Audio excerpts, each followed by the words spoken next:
पाठ का शीर्षक है लोक जीवन के प्रहरी ईसुरी और उनका फाग काव्य।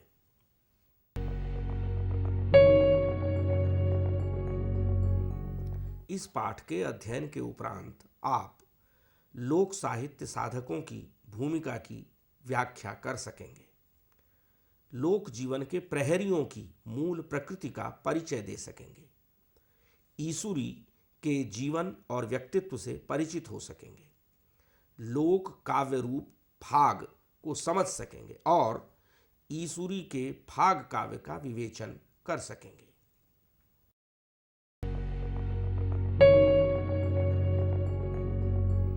लोक जीवन को बचाने का कार्य लोक स्वयं ही करता है।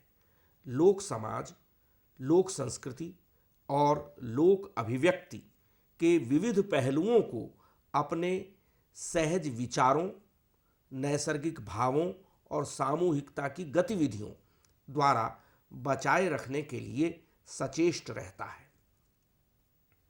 इसी के साथ कुछ ऐसे व्यक्ति भी लोक में जन्म लेते हैं जो लोक रक्षण के निमित्त सामूहिकता की विविध गतिविधियों के प्रतिनिधि बन जाते हैं। ये लोक के साथ इस प्रकार एक तान और समरस हो जाते हैं कि इनकी अभिव्यक्ति का उद्देश्य अपने को अभिव्यक्त करना नहीं रह जाता, बल्कि इनकी अभिव्यक्ति का एकमात्र लक्ष्य लोक साधना बन जाता है। परिणामस्वरूप इनकी आत्माभिव्यक्ति लोकाभिव्यक्ति बन जाती है।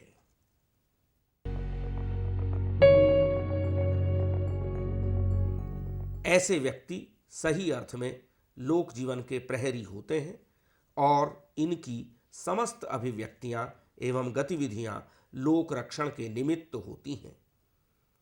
इनके लिए लोक पहले है, आत्म उसके बाद आता है। यही वे लोग हैं जो लोक के समग्र जीवन को उसकी समस्त विशेषताओं, लोक कलाओं, लोक गायन और लोक परंपराओं को बचाकर रखने के लक्ष्य के लिए ही जीते हैं। इस बात को यूं भी कहा जा सकता है कि लोक प्रहरी कहे गए ये लोक रचनाकार या लोक कलाकार लिखित परंपरा के रचनाकारों और कलाकारों से भिन्न होते हैं।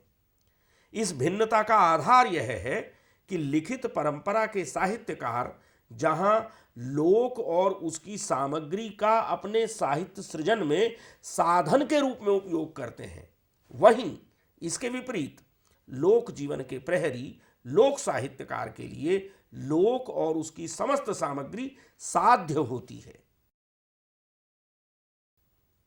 लोक प्रहरी ईसुरी इसी प्रकार के व्यक्ति थे जिन्हें फाग रचने और उनका गायन करने के लिए जाना जाता है।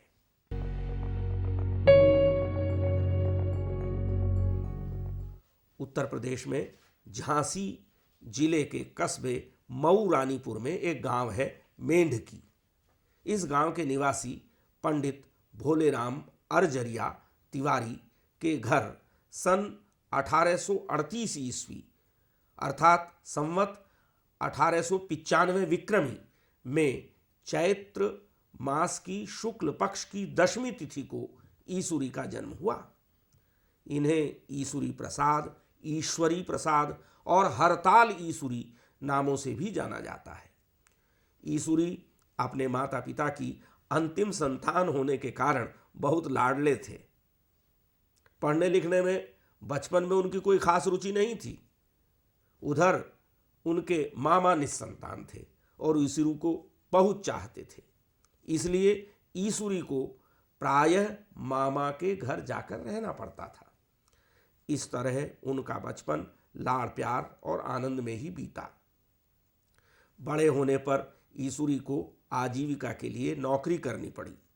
नौगांव छतरपुर के पास बगौरा नामक गांव के जमींदार चतुर्भुज के यहाँ उन्हें कारिंदा के रूप में नियुक्ति मिल गई। उनका वेतन खाना खुराक के साथ 5 रुपया प्रति माह था। यहीं रहते हुए उन्होंने अनेक फागों की रचना की और बुंदेलखंड के सर्वाधिक लोकप्रिय लोक कवि के रूप में ख्याति अर्जित की। एक बार उनकी प्रशंसा सुनकर छतरपुर नरेश ने उन्हें विशेष सुविधाएं देकर अपने यहाँ आमंत्रित किया, लेकिन बगौरा के जमींदार की नौकरी छोड़कर वे राज दरबार में नहीं गए, क्योंकि वे लोक के निष्कलुष प्रेम से बंधे हुए थे। ईसुरी अपने तनमन से पूरी तरह लोक के साथ एकमेक थे। इकहरे बदन के ईसुरी का रंग गोरा था। वे आमतौर से देहाती पोशाक, कुर्ता धोती और साफा पहनते थे। पढ़े लिखे खास थे नहीं, पर उनकी वाणी में विचित्र आकर्षण और जोश था। इसी कारण उनके इष्ट मित्र कहा करते थे कि उनको मोहिनी मंत्र सिद्ध है। ईसुरी का निधन सन 1909 ईस्वी मार्गशीर्ष शुक्ल षष्ठी को उनकी कर्मभूमि बगौरा में हुआ। कहा जाता है कि ईसुरी का बगौरा से गहरा लगाव था, इतना गहरा कि उन्होंने कामना की थी कि उनका अंतिम संस्कार बगौरा में ही किया जाए।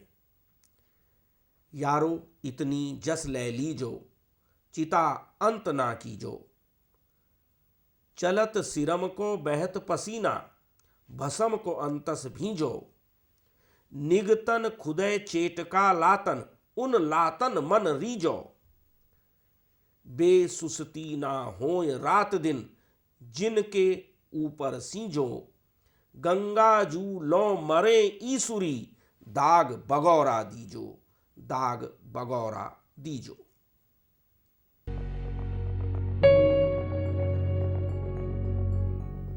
ईसुरी ने जिस प्रकार के काव्य की रचना की उसे फाग कहा गया है।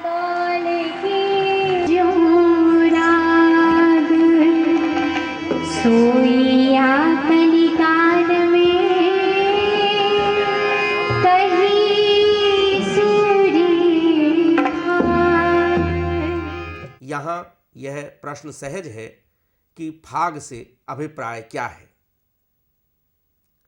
फाग वास्तव में एक लोक काव्य रूप है, जिसकी परंपरा फागु काव्यों के रूप में हिंदी साहित्य के आदिकाल से प्राप्त होती है। ईसुरी ने अपनी फाग रचनाओं में 28 मात्राओं वाले नरेंद्र छंद का प्रयोग किया है, जिसमें 16-12 पर यति का निर्वाह मिलता है। एक फाग में 4 या 5 या 6 पंक्तियां प्राप्त होती हैं। फाग के एक छंद की सभी पंक्तियों में समचरण के अंत में तुक का निर्वाह होता है और प्रायः गुरु या 2 लघु मात्राएं होती हैं। विषम चरण के अंत में लघु गुरु की कोई बाध्यता नहीं है। फिर भी प्रायः ईसुरी ने अपने सभी फाग छंदों में सभी पंक्तियों में तुक का निर्वाह किया है। सामान्य रूप से फाग होली के अवसर पर गाया जाने वाला एक लोक काव्य रूप है। इसकी अंतर्वस्तु के रूप में मुख्यतः होली उत्सव, प्रकृति सौंदर्य और राधा कृष्ण का प्रेम स्वीकृत है, परंतु यह कोई अनिवार्य शर्त नहीं है। फाग का गायन शास्त्रीय और उपशास्त्रीय संगीत के रूप में किया जाता है। बुंदेलखंड में फाग गायन प्रमुखता से प्रचलित है। डॉक्टर रामभजन सिंह ने फागों के 6 प्रकार बताए हैं। जंगला पर फाग, छंददार फाग, अधर फाग, पधर फाग, सधर फाग, दहकवा फाग। इनमें अधर फाग में होंठ नहीं मिलते हैं और दहकवा फाग को फाग के अंत में गाया जाता है। इसे दुगनी आवाज में गाते हैं। इस प्रकार स्पष्ट है कि फाग काव्य लोक रचना परंपरा और लोक गायन परंपरा द्वारा लोक तत्व का संरक्षण करने वाला एक काव्य रूप है। यह लोक जीवन के विविध पक्षों और भावनाओं को व्यक्त करने का सशक्त माध्यम है। फाग काव्य में लोक परिवेश, लोक जीवन, लोक सौंदर्य और लोक अनुभूति के विविध रूपों की कुंठाहीन अभिव्यक्ति पाई जाती है।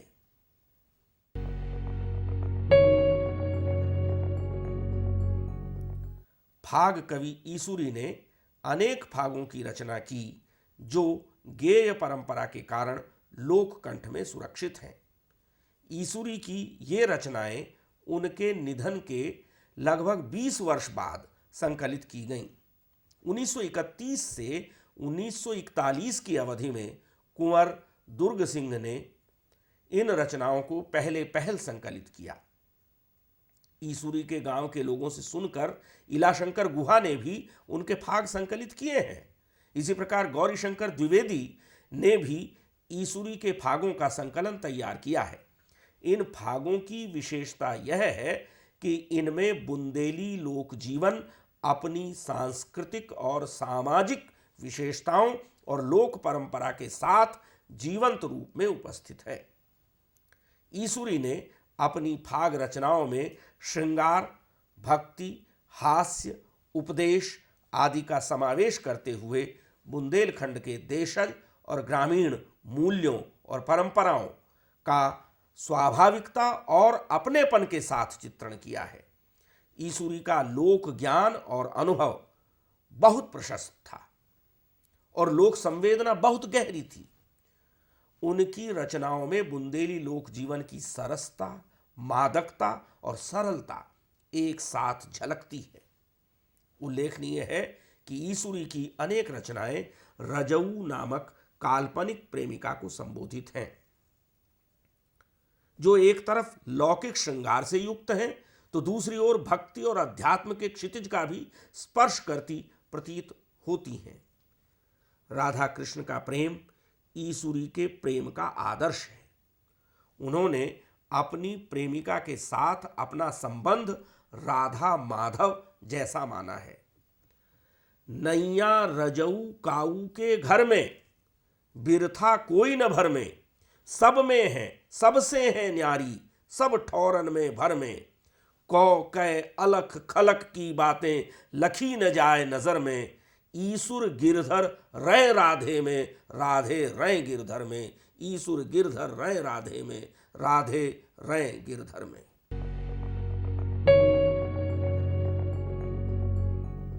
बुंदेलखंड में ईसुरी के जो फाग प्राप्त होते हैं वे विषय वस्तु की दृष्टि से अनेक प्रकार के हैं, जैसे राम कथा के विविध प्रसंगों पर आधारित फाग, ब्रज में राधा कृष्ण की होली संबंधी फाग, ऋतु वर्णन संबंधी फाग, नायिका के सौंदर्य वर्णन संबंधी फाग, प्रेम और विरह संबंधी फाग, कलियुग से सावधान करने वाले फाग तथा वैराग्य और भक्ति संबंधी फाग।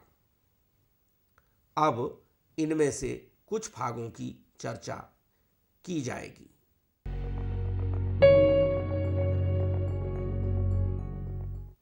सबसे पहले राम कथा संबंधी प्रसंग पर आधारित ईसुरी की एक फाग रचना देखिए। तुमने मोरी कई न मानी, सीता ल्याए बिरानी, जिनकी जनक सुता रानी है, वे हर अंतर ध्यानी, हेम कंगूर धूर में मिल जईं, लंका की रजधानी, लय कई मिली सिकाउत जेऊ, मंदोदरी सयानी, ईसुर आप हाथ हरियानी, आनी मौत निशानी। इस भाग में रामायण का मंदोदरी रावण संवाद प्रसंग निहित है। मंदोदरी रावण के समक्ष शिकायत कर रही है कि तुमने मेरी बात न मानकर परस्त्री अर्थात सीता का हरण किया, जिनके पति स्वयं परमात्मा स्वरूप हैं।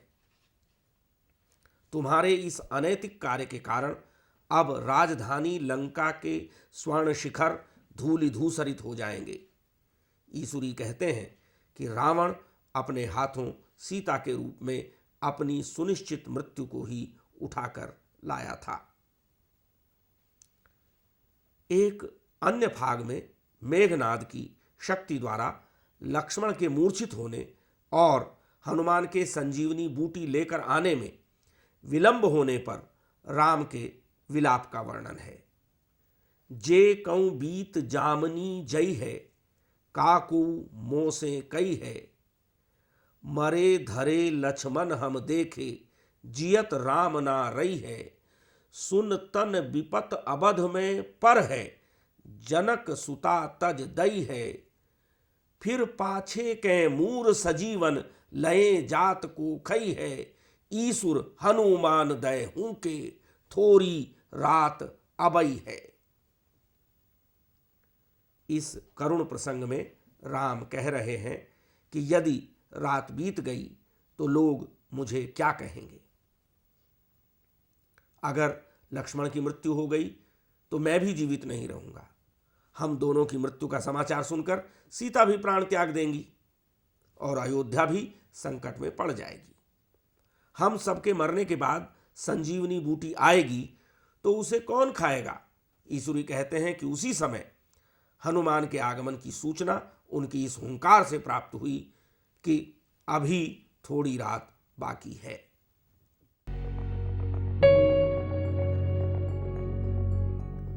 कृष्ण कथा में ब्रज की होली लोक काव्य के प्राण तत्व के समान मानी जाती है। ब्रज में राधा कृष्ण होली का आनंद 7 लोक से न्यारा होता है। ईसुरी एक फाग में कहते हैं, ब्रज में खेले फाग कनाई, राधे संग सुहाई। चलत अबीर रंग केसर को, नभ अरुणाई छाई। लाल लाल ब्रज लाल लाल बन, बीथन कीच मचाई। ईसुर नर नारिन के मन में, अति आनंद सरसाई। कृष्ण ब्रज में राधा रानी के साथ फाग खेल रहे हैं। केसर और गुलाल के रंग उड़ने से आकाश में लालिमा छा गई है। पूरा ब्रज लाल रंग से रंग गया है। हरे वन भी लाल लाल दिख रहे हैं और गलियों में रंग का कीचड़ भर गया है। कृष्ण ब्रज के प्रिय लाल हैं। संपूर्ण ब्रजमंडल के लाल रंग में रंगने का एक अर्थ सबका कृष्णमय हो जाना भी है। इस प्रकार फाग के बहाने कृष्ण के साथ एक रंग हो जाने से ब्रज के सब नर नारी आनंद मग्न हो रहे हैं। राधा कृष्ण की होली का एक पक्ष राधा द्वारा कृष्ण को छकाने के लिए पूरी तैयारी करने से संबंधित है। इसके लिए वे गोपियों के साथ मिलकर फौजी तैयारी करती हैं। राधे सजी सखिन की पलटन, आप बनी लफटंटन। ललिता सूबेदार सलामी, देन लगी फरजंटन। पत्थर कलासन सैन संवारी, वर्दी पैरी बंठन। राइट लेपट मिचन नैनन की, खोलन खोल फिरंटन। ईसुर कृष्ण चंद मन व्याकुल, बनो रहो है घंटन।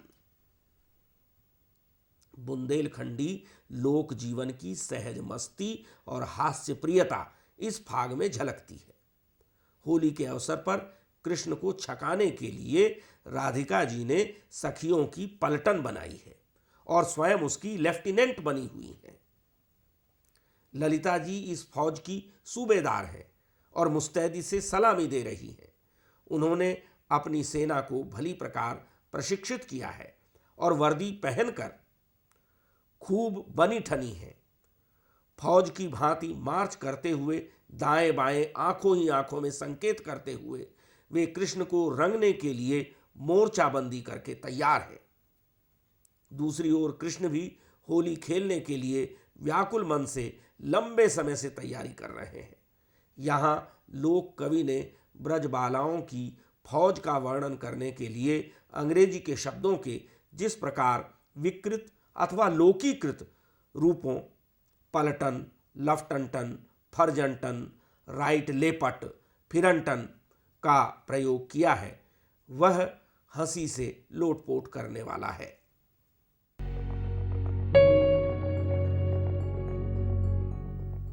लोक कवि ईसुरी के फागों में ऋतु संबंधी रचनाएं हिंदी कवियों के परंपरायुक्त षड ऋतु वर्णन की तुलना में अधिक जीवंत बन पड़ी हैं। वसंत ऋतु के सौंदर्य और नायिका पर उसके प्रभाव को दर्शाने वाला एक फाग इस प्रकार है।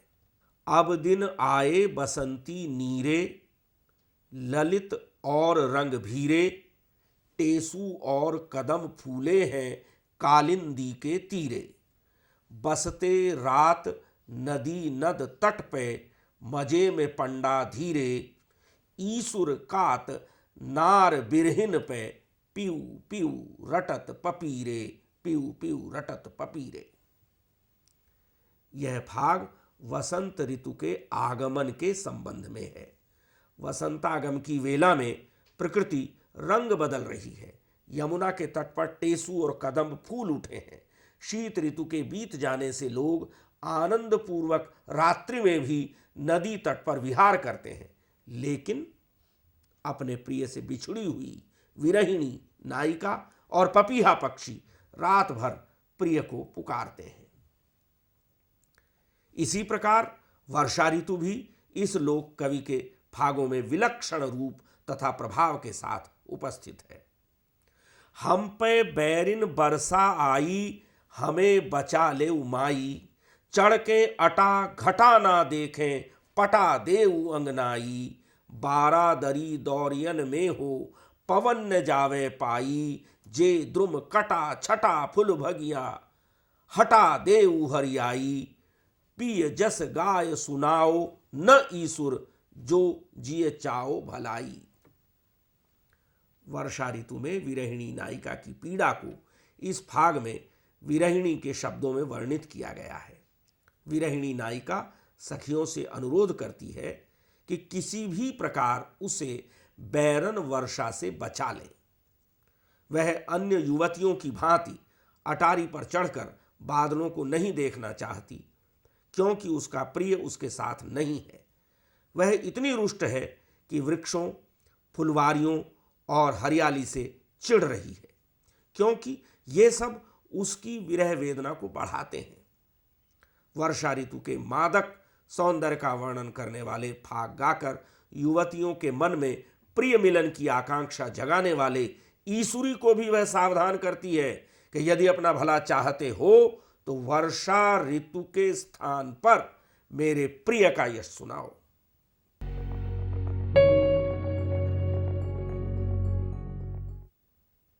यह बताया जा चुका है कि ईसुरी ने अपनी प्रेमिका रजऊ को लक्षित करके अनेक श्रृंगारिक फागों की रचना की थी। ऐसे फागों में नायिका के नेत्रों का वर्णन विशेष आकर्षित करने वाला है। एक फाग में ईसुरी कहते हैं, ऐसे अलबेली के नैना, मुख से कात बनेना, सामे परे सोऊ छिद जई हैं, अगल बगल बर कहना, लागत चोट निशाने ऊपर पंछी उड़त बचैना, जियरा लेत पराए ईसुरी जे निर्दयी कस कहना। इस भाग में नायिका के नेत्र और चितवन के मादक और मारक प्रभाव का वर्णन है। अलबेली नायिका के नेत्रों का सौंदर्य अवर्णनीय है। इन नेत्रों की दृष्टि मर्म को छेदने वाली है और इनका निशाना इतना अचूक है कि उड़ता पक्षी भी बच नहीं पाता। अर्थात चंचल नायक अपनी चपलता छोड़कर इन नेत्रों से बिंध जाता है। ये नेत्र इतनी निर्दयी हैं कि जिस पर प्रहार करते हैं उसके प्राण ले लेते हैं। एक दूसरे भाग में ईसुरी अपनी प्रेमिका के नेत्रों को घूंघट से बाहर नहीं आने देना चाहते। बांको रजऊ तुमाई आंखें, रहो घूंघट में ढाके, हमने अबे दूर से देखी, कमल फूल सी पाखें, जिन खां चोट लगत नैनन की, डरे हजारन कांखे, जैसी राखें रई ईसुरी, ऊसई रईयों राखें। इस भाग में ईसुरी ने अपनी कल्पनाओं की प्रेयसी रजऊ की दृष्टि माधुरी का वर्णन किया है। हे रजऊ, अपनी बाकी आंखों को घूंघट से ढक कर रखो। दूर से देखने पर ये कमल के फूल की पंखुड़ियों जैसी लगती हैं, लेकिन जिन्हें इनकी चोट पड़ती है वे इनके मादक प्रभाव से भयभीत होते हैं। जिस प्रकार इन्हें ढक कर रखती रही हो वैसे ही रखती रहो, अन्यथा तुम्हारी चितवन से घायल होकर हजारों युवक मर जाएंगे।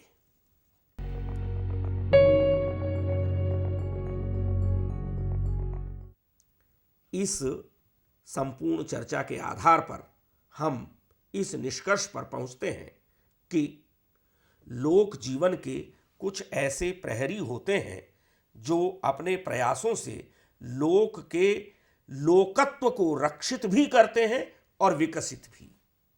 ऐसे लोक प्रहरियों की रचनाओं को समग्र लोक अपनी ही रचना संपदा के रूप में मानने लगता है। ईसुरी बुंदेली लोक समाज के ऐसे ही अद्भुत प्रहरी थे जिन्होंने फाग काव्य के माध्यम से अपनी लोकजीवी भूमिका का निर्वहन किया और ईसुरी के फाग लोकमानस, सामाजिक जीवन, लोकोत्सव और लोक आकांक्षाओं की सहज अभिव्यक्ति करने वाले हैं।